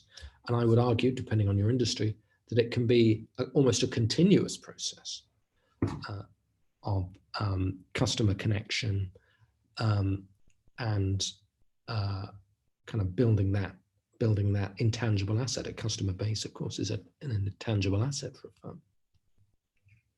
Okay. Product managers are flexible, but their core principles are never compromised. So my core principles are: understand customers as best you can, work at it tirelessly because it changes. So you need to be constantly working at that. You need to be open, and you need to value leadership. That's not only your leadership, but other people's leadership as well. So that would be about openness and leadership and customer focus. These are my core principles, but when it comes to, for example, customer focus, well, that can be flexible. That might mean this market segment or that one, depending on what the time is, or what the issue is, or the product. It can mean through different channels. So I'm flexible about how I get close to customers. I'm even flexible about who they are and where they are. But what I do understand is that customers are one of the most, the top 2 or 3 things that I should be focusing on. Okay, and product management principles. Product managers have a palpable commitment to authenticity and excellence. I hope that speaks for itself. You know, the thing about product management is you can't phone it in. You can't half do it. You have to commit to it. You have to love it. You have to commit to it. And you have to give yourself heart and soul. If you do that, it's exciting, it's fulfilling. And again, as I've said several times today, customers see it and they respond to it. And if you're not enjoying it or you're not committed to it, then customers see that and it becomes a vicious circle of disappointment. Your disappointment, so you're disappointed, so your customer becomes disappointed, and so it feeds off itself. A better way is to find something you love and to enjoy that. Have that palpable commitment to authenticity, being who you are, being genuinely the person you are, and excellence. Because excellence is universal. We often talk about the difference between cultures and markets and people. Actually, there's so much more that brings us together, and excellence, a love of excellence, would be one of those things. Okay, poll number 3. What factors help determine product management success? Understanding business trends, team dynamics and a collaborative approach, adhering to principles, all of the above. Which factors help determine product management success? Understanding business trends, team dynamics and a collaborative approach, adhering to principles, or all of the above.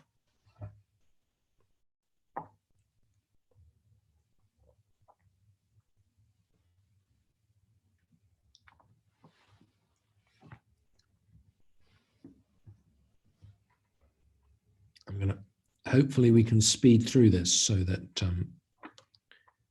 we can talk about typical product management roles, which is the last topic. And I just want to take maybe 3 or 4 minutes on that. And then I want to get to the Q&A.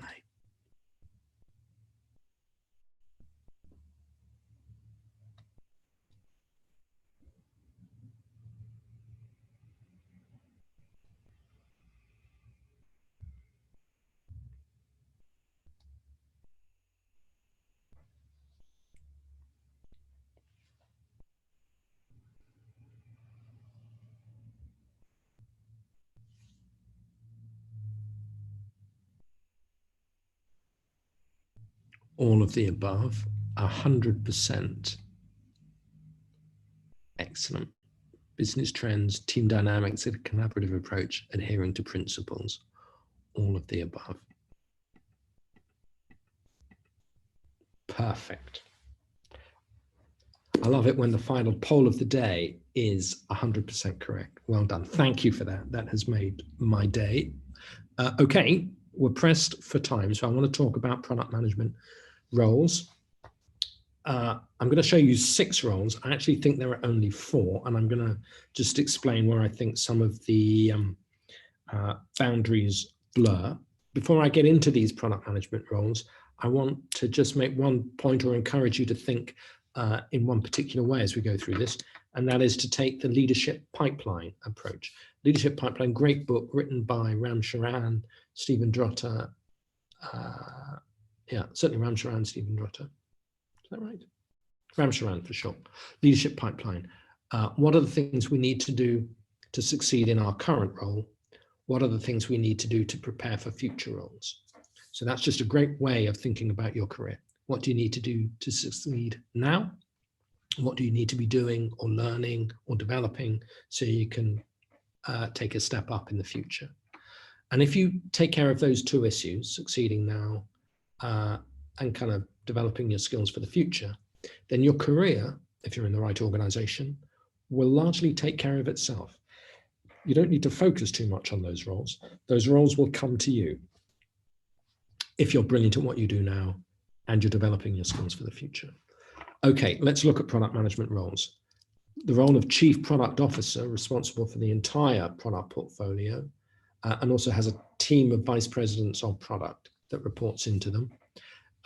They are effective at leading major organizations and guiding teams. They may work directly with the C-suite, so Chief Exec, Chief Marketing Officer, Chief Finance Officer. They may even, some organizations have a Chief Product Officer on that C-suite. And they make strategic decisions for 3 to 5 years in the future. That is the Chief Product Officer.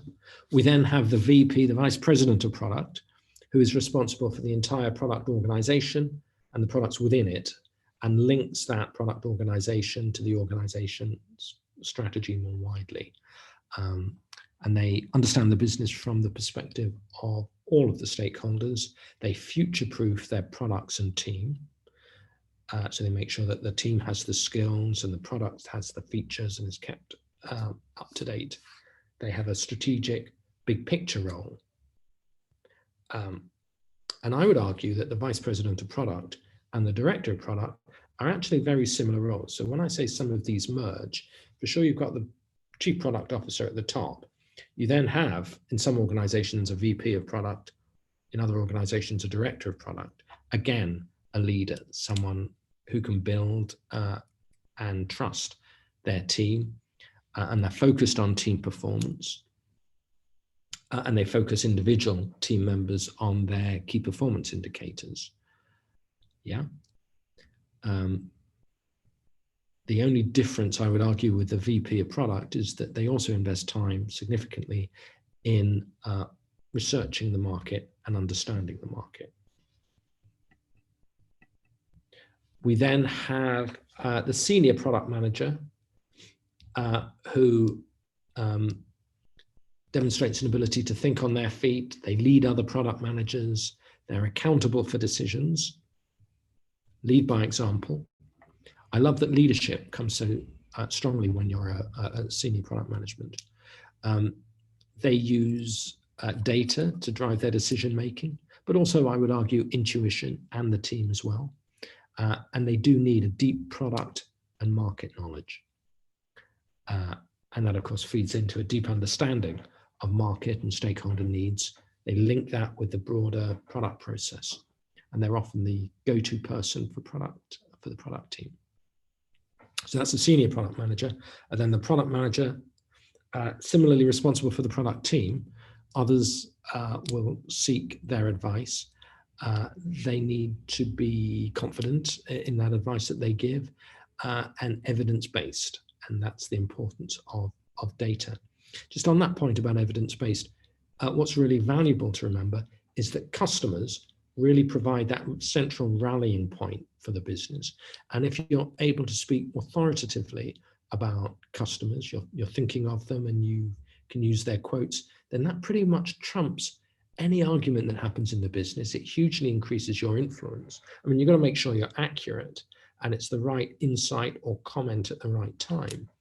But it is really a rallying point for the whole business that can help organize the business and increase your influence as an advocate for the customer. And then the associate product manager helps set priorities for projects. They make scoping decisions around tasks. That's really really a practical, hugely valuable, because it shows you those different aspects of customer research or project planning or execution. So you're really involved in that as an associate product manager. So that too is a hugely valuable practical role and also a great place to learn as well. So they are the product management roles. And that is the end of our webinar today. Thank you for that. I hope that's been useful. Sankalp, I'm going to turn now to the Q&A, if that's okay. And just pick up where we left. Is that okay? Let me work through these as quickly as possible. A product manager's skills, is that the right question? Let me just make sure I'm not missing any questions.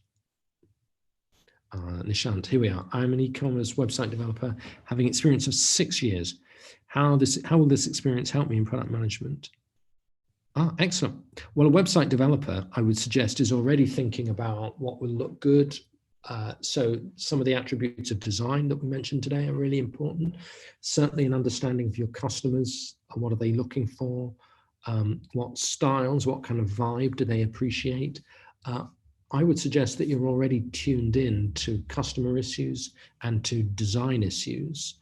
And there are other really valuable skills that come with website development, like planning and execution and taking creative design and making something practical and valuable out of that, a website or a website's functionality. I would argue that website developers have a great grounding in those skills. So yes, Nishant, best wishes. I hope that experience, and I'd be confident in the skills you have. If I had one word of advice, it would be confident in the skills you have acquired as a website developer, because I think that does set you up well to be a product manager. Shivani, a product manager's skill and the sales leader's skills are the same? Question. For example, does the organization hold truth for a salesperson as well? That's a really great question, isn't it? A product manager's skill and a sales leader's skills overlap hugely. Let me give you just one example of that. Questioning. Great product managers question. Are we meeting customer needs? Are we still meeting customer needs? What will be those needs in 6 months' time? How can we meet those needs more economically at a lower cost? Do we have the capabilities we need? Where do we need to strengthen our capabilities? So a great product manager is constantly questioning. I would argue that a great sales leader is constantly questioning as well. What is the customer's need? How can we meet that need? What can they afford? What is the right price point? What is the sector we're targeting? So I would argue that there are skills that go across sales and leadership generally, particularly product management leadership, which are consistent. Listening would be one, listening to customers or the market. Questioning, being open, having that kind of positive mindset about, and by that I mean a solutions-oriented approach. Okay, how can we fix this? How can we make it better? How can we go further? All of those are things that great sales professionals do and great product managers do. So there are some differences, but Shivani, there are a lot of lots of areas of overlap as well. Nihat Thakur, how to create reputation in startups? Well, the way would be low cost. Let me give you two insights there. Personal networks are hugely important for startups. So personal connections, personal networks, firstly. And secondly, online. Online is really cheap as well. So I did a post, the post I mentioned at the start of today's lecture, about how to work from home, and this point about looking after head, heart, and health. As a result of that post, I was contacted by a client who has given our organization a significant piece of work. It came, and now I had known this person, I've known them for a few years, but I reminded myself, or they were reminded of me, I should say, as a result of this post. So just online connections, posting, relationships, networks, they can be great ways to create reputation and to start building that reputation. What's the difference between a good and a bad idea? Oh, okay, that is an interesting question. I would argue that needs much more context for me to be able to answer that. One observation is maybe there are relatively few bad ideas. Maybe there are bad ideas. Bad ideas are ideas that can't be justified, can't be defended, hurt people, are thoughtless. If it feels wrong, if it goes against normal human principles or standards of behavior, then it's a bad idea. But otherwise, it's probably a learning experience. So I think we should all know what bad ideas are. They're things that are just unacceptable. But bad ideas aren't necessarily failures. If you have an idea, you try it and it fails, I would argue that's not a bad idea. If it makes sense, if it's defensible, if it's you're exploring something and it fails, then you've got to learn from it, and that's probably a good thing to have done because it leads to learning and it leads to progress. I hope that sort of answers your question. What's the difference between a good and a bad idea? Is it defensible? Does it help us all or your business progress? When we do market research to see if the product idea is feasible, we see a lot of similar ideas already implemented in R&D stage, or else they're in R&D stage. How can we make a difference in the outcome and unique than other similar products in the market? Isn't that interesting? That question goes to the heart of differentiation, doesn't it? And how can we be different? Well, again, as with so many of these questions, it depends on context. But let me offer you the example of the automotive industry, which has been unchanged for 130 years. For 130 years, cars have been metal boxes with 4 tires in each corner and an internal combustion engine driving it. And we've incrementally improved it with anti-lock braking and airbags and comfortable seats and radios. But essentially, it stayed the same for over 100 years. And then along comes somebody, Elon Musk, saying, I want to make the best car I can make. I want to forget about 100 years of what we've had in the past. I want to have a bit of a break from that. I want to learn from it, but I want to take a bit of a step forward. And so he set up Tesla. Now, I'm not sure, certainly a few weeks ago, Tesla was the world's most valuable, the world's second most valuable car company, even though it produces many fewer cars than a lot of its competitors. In terms of market value, it was second only to Toyota worldwide, because that was a company that was taking a mature industry, the automotive industry, but looking to be taking a fresh approach to it. So you may be in a mature industry, but how is that industry changing? What do people want? How can you excel in that industry? Or how can you disrupt that industry? I hope that helps, Supriya. Kaushik, how is a stakeholder journey map different from a customer journey map? That's a lovely question. Stakeholder journey would involve everybody. So thank you for asking that.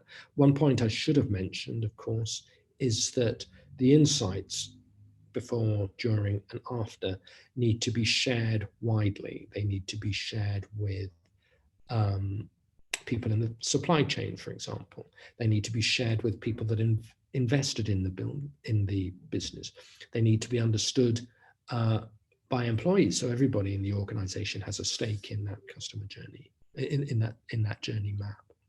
So the journey that a customer takes becomes a stakeholder map when stakeholders are involved, when they collaborate in the execution of that map, when they're aligned, when they're a part of that customer journey. So important to understand the journey the customer makes, and important to align people with that and to make sure people understand it and they buy into it. Sorry, I didn't make that point clearer. Could you please share the deck post-session? Okay, Ankita, I think we can. I believe that. Yeah, I can. I will. Perfect. Sankar, thank you. Jeremy, what does it mean by product managers collaborating within and across the organization? Okay, that's a bit of a, thank you for that question. It's a bit of a clumsy way of phrasing it. What we mean is within my team, so we're going to work together as a team. Team, by the way, is a hugely overused word. It's often used just to describe a group of individuals that share a function or their roles intersect. Actually, a team, to any sports lovers among us would know, is a group where the whole is bigger than the sum of the parts. So collaborating within an organization means making that team really effective. Collaborating across the organization means that I'm going to make sure that the finance department understands what our issues are and our priorities as it affects them, or what the HR department can do to support our work, or what the operations department or purchasing or whoever it is. So it means focusing on our team, so within the business and that product team, but also more widely around the business as well, perhaps even learning from other product groups as well. So it just means really in-depth, rigorous, everywhere you go, alignment and collaboration. Kunal, which identifies, so I guess that means who identifies, understands the market need in the first place. Well, I would argue that that is the role of the product manager. The role of the product manager is to understand that market need quickly and as soon as possible. I hope that answers the question. How is it understood by organizational surveys? So surveys are great, and we'll come on to that in another lecture. Good to have quantitative data, which a survey gives you. Important as well to have qualitative data, in-depth data that you get from surveys as well. What's the difference between market needs and market wants in the definition of product management poll that was just launched? Definition of market needs and market wants. Let me go back to the poll. Also, Jeremy, just a heads up, we are already running late on time, and there are a lot of other questions that have been posted. So we can pick up on a few important questions that have been there, and take it up for the next 5 minutes. Yeah. Sounds good. Sounds good. Okay. So any questions, guys? If you need any further clarity, let me scan them. You can post them in the discussion forum. Sorry, Jeremy, you're saying something? Sorry to interrupt, Sankar. Absolutely. Let me just scan them now. If there's any I don't answer, then yes, absolutely. In discussion forum sounds good. Sure. Good. Okay. Difference between needs and wants, just very quickly, is something you need is essential. Something you want is a preference, an aspiration. I wanted an Apple computer, if I was to be honest, because of prestige. I mean, I like the brand, I like the design. I wouldn't normally share it with anyone, shared it with all of you. I wouldn't normally share it with Apple. but actually that was part of the reason I wanted it. It was a desire for cool design and prestige. But for sure, I needed a computer. So difference between needs and wants. Let me move over to scan the other questions.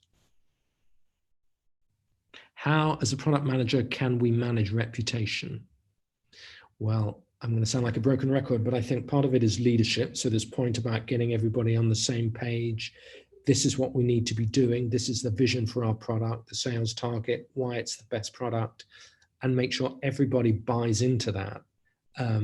Because that's the point about reputation being everything that happens inside the organization. Externally, think about what your win themes are. Think about what makes you distinctive, what makes your product just such a distinctive, compelling proposition for your customers. Connect with them, show that you understand them, reach out to them, and meet them where they are. Connect with this point about the message, the media that you use, and the target market, all aligning. If you do that, if you choose the right message, media, market, externally, if you take care of alignment and understanding internally, then you'll go a long way to managing reputation. Financial driver of creating value related to revenue model of the, yes, I would argue that it is. We touch on the financial drivers of value creation, and that does relate to the, you call it the revenue model, I would call it the business model of the organization. Yeah, absolutely. Interesting question. Can we apply product management skills in the entertainment industry and perhaps beyond, people as products? Do you know what? Absolutely you can. You mentioned the entertainment industry. I'll give you another one. Politics. Essentially, if you're running a political campaign, you are selling a product, and the product is your politician. It's about their ideas, their persona, their reputation. So absolutely people can be products, and I don't mean that in a derogatory way either. Certainly in some service industries, professional services, lawyers, for example, consultants, actors, politicians, yeah, these can all be seen as products to an extent.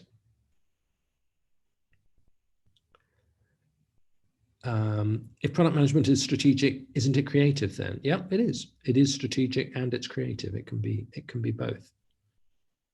How detailed should product management? Okay, Kieran, lovely question. I'm going to take you on one if I may. How detailed should a product manager be? Wouldn't spending time on all the details weigh the PM down? Well, 2 points. Product managers need to be a great leader, as we've already said. And a leader does this thing where they understand the big picture and share it and communicate it and have a clear vision. And then they roll up their sleeves and they sweat the detail as well. And they're all about seeing things through, or making sure that their team have the skills and the encouragement and the resources to see things through. So they get the big picture and then they sweat the detail. That's what great leaders do. And that's what great product managers do. So how detailed should a product manager be? Well, they should have a clear vision and they should make sure that the tactical execution is working as well. I'm going to take one more.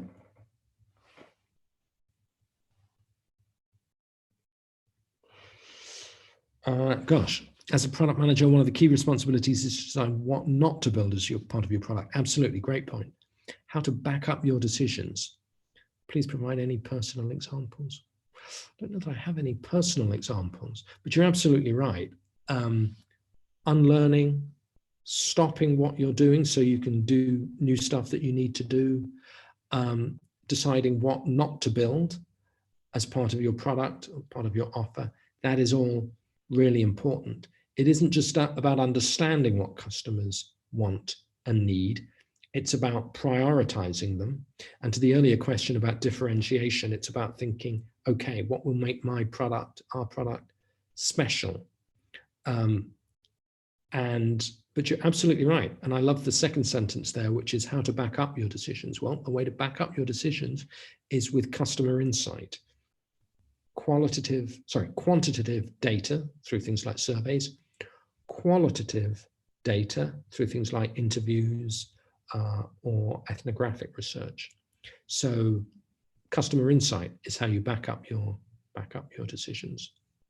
Okay, Sankalp, I'm going to leave it there for now. I think we're at time, and I appreciate people have been hugely patient. Is that useful? Cool, sure, that works out. So with that, guys, apologies that not all questions could be answered, but with the interest of time out here and the constraint of time here, I would request you to please post them in the discussion forum. With that, we would be again meeting Professor Jeremy for another interesting session that he would be delivering on product management, and he has a series of sessions that are upcoming, and there would be a lot more clarity that will certainly bring in. With that, we would also be soon launching the small group coaching that we have, wherein more of clarity, and you will be also having audio interaction, verbal interactions for to be precise, that you'll be having with industry experts. Yeah. So about the small group coaching, I will let you know about it as soon as possible. Most of the learners have just filled in the intro survey that was shared out, the information that we're looking out for, and I will soon keep you posted on that part. With that, thank you so much once again for being available for the session and turning up for the session. And thank you so much, Jeremy, for delivering that an interesting session out here. The first session, in fact, I hope the learners have taken their insight from there, from you, and would also implement in their professional life. Yeah. Cool. With that, before you leave, guys, I would request you to please share in your valuable feedback, and as this helps us understand how did the session go, and how we can actually come up with more interesting sessions. Yeah. Thank you so much for that, and stay safe. Just to add my thanks. Thank you very much for your interaction today. Thanks for a great session, and take care. Please take care and look after yourselves as well. And we'll connect soon. Thank you. Thank you so much, Jeremy.